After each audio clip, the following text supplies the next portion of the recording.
Welcome back दोस्तों, आप देख रहे हैं बॉलीवुड ठिकाना। मैं आपका दोस्त कोरक और वक्त आ चुका है एक बार फिर से टॉप 5 विद कोरक रॉय का।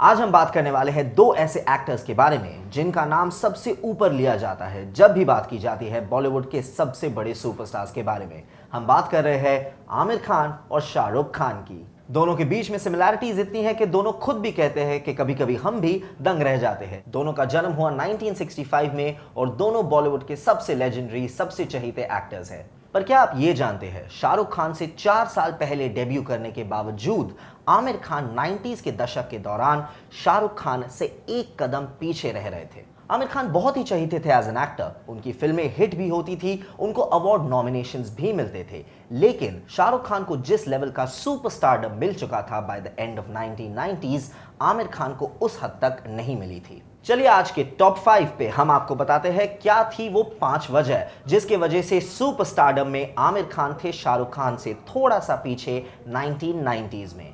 सबसे पहले आमिर खान का परफेक्शनिस्ट एटीट्यूड। आमिर खान ने डेब्यू किया था साल 1988 में फिल्म कयामत से कयामत तक के साथ और वो फिल्म एक ब्लॉकबस्टर साबित हुई थी। लेकिन मिड 90s आने तक आमिर खान फिल्म इंडस्ट्री में जरा सा बदनाम हो चुके थे। इसके पीछे वजह थी उनका परफेक्शनिस्ट एटीट्यूड। आमिर खान के साथ काम कर चुके कई सारे प्रोड्यूसर्स और डायरेक्टर्स का यह कहना था कि आमिर खान ढेर सारे सवाल पूछते थे और वो सवालात सुन के फिल्म मेकर्स को लगता था कि आमिर खान शायद फिल्म मेकिंग के प्रोसेस में इंटरफेयर करने की कोशिश कर रहे। Famous producer director Mahesh Bhatt, जिन्होंने काम किया था आमिर खान के साथ फिल्में दिल है कि मानता नहीं और फिर गुलाम पर, उन्होंने ये कहा था कि ये लड़का सवाल बहुत पूछता है। विशेष फिल्म्स की दिल है कि मानता नहीं, जो कि बहुत बड़ी सक्सेसफुल फिल्म हुई थी, उसके बाद जब आमिर ने साइन किया विशेष फिल्म्स की गुलाम, तब प्रॉब्लम्स शुरू हो गई आमिर खान और महेश भट्ट के बीच। महेश भट्ट तब कई सारे फिल्में साथ में डायरेक्ट कर रहे थे और आमिर को यह पसंद नहीं आया कि किसी किसी दिन महेश भट्ट सेट पे रहते थे और कभी कभी नहीं रहते थे। उन्होंने डायरेक्टली महेश भट्ट तक जाके ये कहा कि अगर आप गुलाम फिल्म डायरेक्ट करना चाहते हैं और चाहते हैं कि मैं इस फिल्म में काम करूं, तो आपको हर दिन अपना पूरा फोकस गुलाम के सेट पर देना होगा। बात इतनी बिगड़ गई कि महेश भट्ट इस फिल्म से एज डायरेक्टर हट गए और उनके भाई विक्रम भट्ट ने इस फिल्म को डायरेक्ट किया। लेकिन हाँ, आगे जाके महेश भट्ट ने यह भी कहा है कि आमिर के सारे टिप्स और सवाल जो होते थे फिल्म के प्रोजेक्ट के ऊपर, वो सारे सही ही होते थे। चलिए चलते हैं दूसरी वजह पर, बिग बैनर्स। 90s के दशक में आमिर खान फिल्में कर रहे थे प्रोड्यूसर्स इंद्र कुमार और महेश भट्ट के साथ, जो कि बहुत ही ज्यादा सक्सेसफुल फिल्म मेकर्स तो है। लेकिन शाहरुख खान रेगुलरली काम कर रहे थे उस जमाने के दो सबसे बड़े प्रोडक्शन हाउसेस के साथ, यश चोपड़ा की YRF यानी कि यश राज फिल्म्स और यश जौहर की धर्मा प्रोडक्शंस। हालांकि शाहरुख खान ने भी भट्ट कैम के साथ काम किया है फिल्म डुप्लीकेट में, लेकिन शाहरुख खान ज्यादा काम करने लगे इन बड़ी बैनर्स की बड़ी फिल्मों के साथ साथ, और उन्हीं के साथ साथ ऑटोमेटिकली उनकी फैन फॉलोइंग भी थोड़ी आगे बढ़ गई आमिर खान से। ये लाती है हमें हमारे तीसरे पॉइंट पर, जो कि है NRI क्राउड।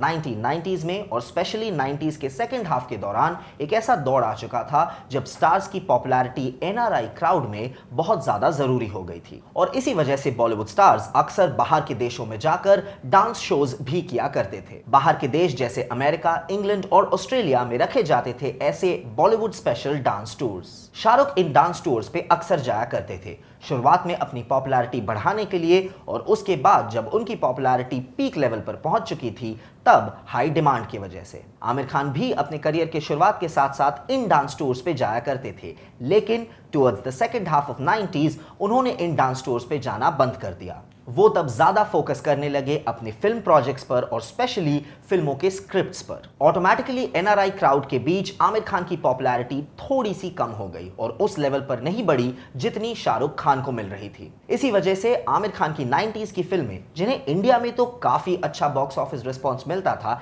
लेकिन उन्हें हमेशा वर्ल्ड वाइड रिलीज, जो वैसे भी 90s फिल्मों के लिए कम थी, नहीं मिल पा रही थी। अब चलते हैं हमारे चौथे पॉइंट के ऊपर, जो है टारगेट ऑडियंस। 1995 में यश राज की DDLJ यानी कि दिलवाले दुल्हनिया ले जाएंगे के साथ साथ शाहरुख खान साइन करने लगे बड़े बैनर्स की बड़ी फिल्में। Big budget, expensive locations, foreign locations में जाके शूटिंग। वहीं आमिर खान ने आजमाया दूसरा रास्ता, कंटेंट ड्रिवन, स्ट्रॉन्ग स्क्रिप्ट और कहानियों वाली फिल्में करने का। साल 1995 में आमिर खान की 4 फिल्में आई थी, जिसमें से एक थी फ्लॉप फिल्म आतंक ही आतंक के साथ बाजी को मिला था एवरेज रिस्पॉन्स। वहीं रंगीला और अकेले हम अकेले तुम को बहुत अच्छा रिस्पॉन्स मिला था। लेकिन उस साल के बाद से यानी कि 1996 से आमिर खान ने करना शुरू कर दिया साल में सिर्फ एक फिल्म, और जैसे कि मैंने बताया वो फिल्म हमेशा होती थी कंटेंट ड्रिवन, यानी आमिर खान अपने स्क्रिप्ट पर ज्यादा फोकस करते थे रादर देन बजट और शूट लोकेशंस पर। उनके आने वाली इन फिल्मों की शूटिंग ज्यादातर इंडिया में ही हुआ करती थी और उनका बजट भी उस लेवल तक का हाई बजट नहीं होता था जितना ऑपोजिट साइड में शाहरुख खान की फिल्मों का होता था। 1996 से लेके 2000 तक उनकी ये फिल्में जैसे राजा हिंदुस्तानी, इश्क, गुलाम और सरफरोश, इन सारी फिल्मों को ऑडियंस ने बेहद पसंद किया। बॉक्स ऑफिस पर अच्छा रिस्पांस भी मिला। लेकिन शाहरुख खान की फिल्में जैसे दिल तो पागल है और कुछ कुछ होता है को जो ब्लॉकबस्टर रिस्पांस मिल रहा था, उस लेवल तक का रिस्पांस आमिर की इन अच्छी फिल्मों को नहीं मिला। और ये लाती है हमें हमारे आखिरी पॉइंट की तरफ, अवार्ड फंक्शंस। साल 1992 में आमिर खान की आई हुई फिल्म जो जीता वही सिकंदर बन चुकी थी उस साल के सबसे बड़े हिट फिल्म्स में से एक। इनफैक्ट आने वाले सालों में उस फिल्म को कल्ट क्लासिक का स्टेटस भी मिल गया। आज भी वो फिल्म इंडियन सिनेमा की सबसे बेहतरीन स्पोर्ट्स फिल्म्स में से एक है। हमारे स्पोर्ट्स कप्तान और सबके फेवरेट विराट कोहली भी कहते हैं कि इंडियन क्रिकेट टीम की फेवरेट फिल्म जो जीता वही सिकंदर ही है। तो ऐसी एक फिल्म में कमाल का काम करने के बाद आमिर खान बिल्कुल श्योर थे कि उस साल का film fair best actor award उन्हीं को मिलेगा। लेकिन अफसोस ऐसा नहीं हुआ। अवार्ड दिया गया उसी साल के एक और ब्लॉकबस्टर फिल्म के स्टार अनिल कपूर को फिल्म बेटा के लिए। आमिर इस बात से हुए बेहद नाराज और हमेशा के लिए बंद कर दिया अवार्ड फंक्शंस और शोज को अटेंड करना। उसी साल यानी कि 1992 में शाहरुख खान ने किया डेब्यू इंडस्ट्री में फिल्म दीवाना के साथ और तुरंत बन गए अवार्ड फंक्शंस के चहीते। सबसे पहले परफॉर्मेंसेस के साथ और उसके बाद उन्हें अवार्ड्स भी मिलने लगे। आजकल वक्त बदल गया है। बॉलीवुड सुपरस्टार्स जैसे अक्षय कुमार खुद कहते हैं कि बॉलीवुड अवार्ड शोज को जितना कम इंपॉर्टेंस दिया जाए उतना अच्छा, क्योंकि ये मोस्टली रिग्ड और फिक्स्ड होते हैं। अक्षय ने खुद कहा था एक इंटरव्यू में कि स्टेज परफॉर्मेंसेस के बदले स्टार्स को अवार्ड्स दिए जाते हैं। लेकिन 90s में बॉलीवुड फैंस ये नहीं जानते थे और कौन से स्टार्स लेके जा रहे हैं बॉलीवुड फिल्म अवार्ड्स, इस बेसिस पर उनकी फैन फॉलोइंग बढ़ती रहती थी हर एक मैगजीन आर्टिकल के साथ। और इसीलिए 90s में शाहरुख खान का ढेरों में अवार्ड्स जीतना रहा उनके लिए बहुत ही फायदेमंद। वहीं दूसरी तरफ क्योंकि आमिर खान इन अवार्ड शोज को अटेंड भी नहीं करते थे, उन्हें अवार्ड्स दिए भी नहीं जाते थे। एक्सेप्शन सिर्फ एक था, जब साल 1997 में आमिर खान को दिया गया best actor Filmfare award film Raja Hindustani के लिए, जो कि था उनका पहला फिल्म फेयर अवार्ड इंडस्ट्री में डेब्यू करने के 9 साल बाद। और हम सब जानते हैं कि बीच में उन्होंने कितने ज्यादा कमाल के परफॉर्मेंसेस दिए थे। स्टार्टेड फ्रॉम QS Cutie, फिर दिल, फिर जो जीता वही सिकंदर, रंगीला, लिस्ट चलती ही रहती है। तो गाइज ये थे वो टॉप 5 रीजंस जिनके वजह से आमिर खान नहीं बन पाए वो मेगा स्टार जो शाहरुख खान बन चुके थे 1990s में। लेकिन आपको हमें ये बताना ही पड़ेगा कि जैसे ही दशक बदला, आमिर खान की किस्मत भी बदली।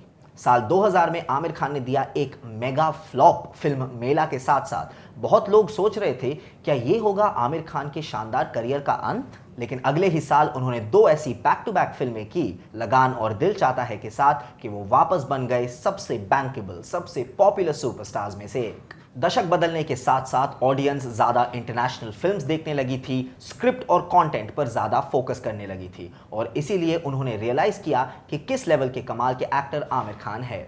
इन दोनों फिल्मों के बाद इसी दशक में उन्होंने दिए बैक टू बैक फिल्में जो कि थे क्रिटिकली पाथ ब्रेकिंग भी और ब्लॉकबस्टर्स भी।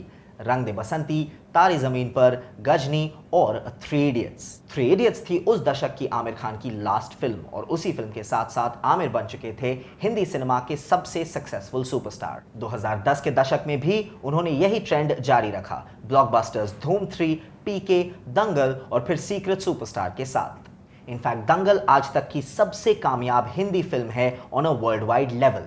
पूरी दुनिया में 2000 करोड़ तक का बिजनेस किया है इस फिल्म ने। हालांकि उनकी पिछली फिल्म थग्स ऑफ हिंदुस्तान ना क्रिटिक्स को इंप्रेस कर पाई ना ऑडियंसेस को, लेकिन जिस तरह के परफेक्शनिस्ट आमिर खान है, जिस तरह कंटेंट और कॉमर्स का, जिस तरह एंटरटेनमेंट और मैसेज का मिश्रण आमिर खान करते हैं, उनके आने वाली फिल्म यानी कि लाल सिंह चड्ढा एक बार फिर से एक पाथ ब्रेकिंग ब्लॉकबस्टर जरूर बन सकती है। तो गाइज, ये थी हमारी लेटेस्ट पेशकश from top 5 with Korak Roy. Comments में हमें जरूर बताइए आज का ये वीडियो आपको कैसा लगा, और ये भी जरूर लिखिए कि कल के और आने वाले टॉप 5 एपिसोड्स पर आप क्या देखना चाहेंगे। वीडियो पसंद आया तो लाइक और शेयर करना बिल्कुल मत भूलना, और हमारे चैनल बॉलीवुड ठिकाना को सब्सक्राइब जरूर कीजिए, बेल आइकन जरूर दबाइए, because everything that's Bollywood is right here on Bollywood ठिकाना। मैं आपका दोस्त कोरक रॉय बहुत जल्द आपसे मिलूंगा टॉप 5 की एक और पेशकश के साथ। सी यू।